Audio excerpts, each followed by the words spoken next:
Cause I don't know how fake feel, nigga.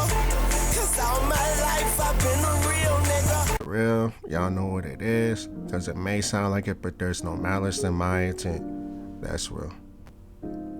Sony, what are we doing? It seems as though nearly everything after the launch of PS5 has been disappointment after disappointment. Don't get me wrong, because there were definitely great things that happened throughout the life of the PS5 so far, but the cons are starting to outweigh the pros. I'm actually at the point I think investing into the PlayStation ecosystem as much as I have was a mistake. With retraction of statements such as free PS5 upgrades for all PS4 games, to increasing the price of PS Plus with the false promise of it being better. However, it feels exactly the same. Of course, they also seem to be the worst when it comes to handling digital games as well, but more on that later. Sony is still a titan with 50 million PS5s being sold worldwide, but the cracks in the armor are beginning to show, and it's very troubling. First and foremost, after nearly a decade, there is no Bloodborne remake or some kind of patch to upgrade to PS5. Since this is my favorite exclusive, I just had to mention it. Seriously, why hasn't this happened? The sales for the game were kept a mystery since the first few years of its launch, and now we know that it sold well over 7 million copies. That's quite impressive considering it's only on the PlayStation 4, but yet it's received the least amount of love when it comes to From Software's titles, which is a crime. Secondly, Sony allowed Naughty Dog to cancel the Factions 2 multiplayer recently. Look, I didn't really play Factions 1 in the first game, but I can still understand the disappointment. I think Last of Us 2 came out in 2020, and suckers was still waiting on it just for it to get canceled. But fear not, Last of Us 2 Remastered has just been released with a roguelike mode, and the game looks basically the same. Disclaimer, I am not a Sony fanboy, nor a console fanboy of any sort. I have, however, owned a PlayStation since the original Fat One that released back in 1995. I got mine in 1997, I'm pretty sure. I also still own these consoles since I do not sell my games. Now, onward to the meat and the potatoes. The main thing that disappointed me recently was the lack of ownership of digital games. Now, I was under the impression that since you bought the license, you have access to that digital game online and somewhat offline through a server. However, a day or so before I got COVID, I tried to download an already purchased God of War Ragnarok. I kept getting an error code and the download would drop automatically.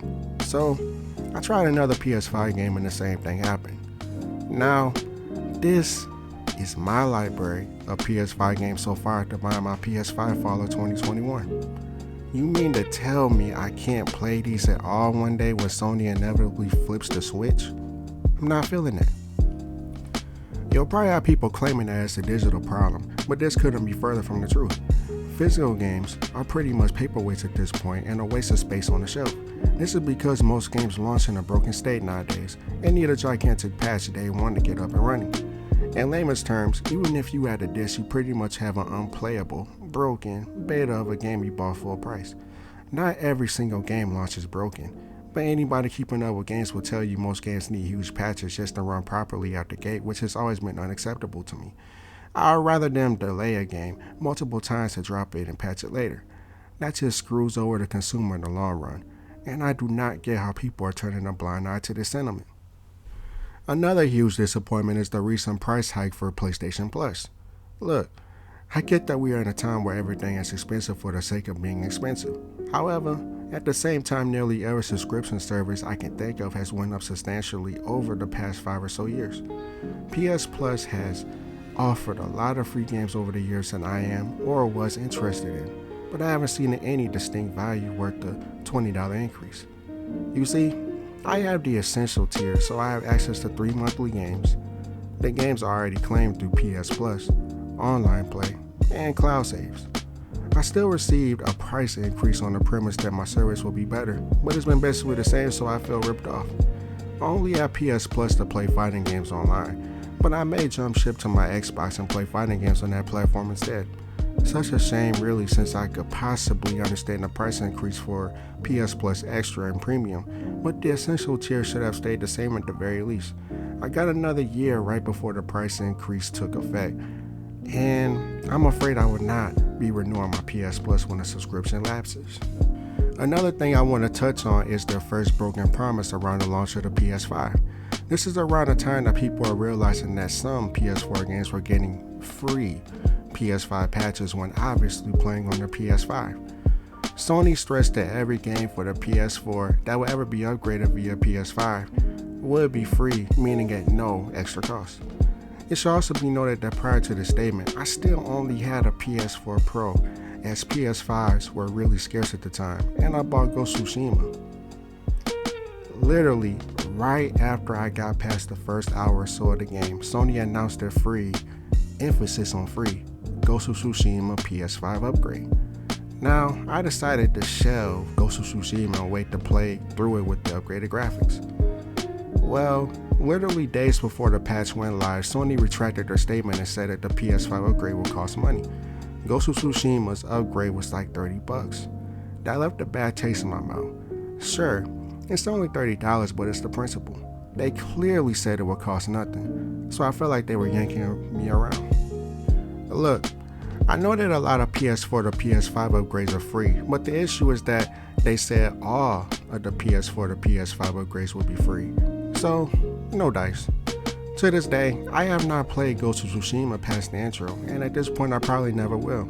I mean, unless the upgrade becomes free, because I'm just that petty.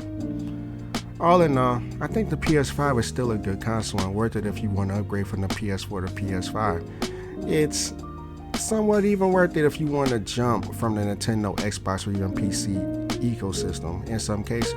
However, Sony as an entity and as a business is messing up and taking advantage of their consumers. Now look, I'm not naive into thinking that a corporation is my friend or anything like that, but it is such a shame seeing how they are turning out when comparing them from their original eras to now. They need to get it together in my opinion. Well, that about wraps up all I gotta say. How do you feel about Sony? You think they are doing a good job catering to the consumer? Do you own any PlayStations? If so, which console or consoles do you own? Are you an Xbox or Nintendo person? Will you continue to support Sony after this generation? Please let me know your thoughts in the comments and like the video if you haven't already. Plus, you should share it amongst your friends. I appreciate your time.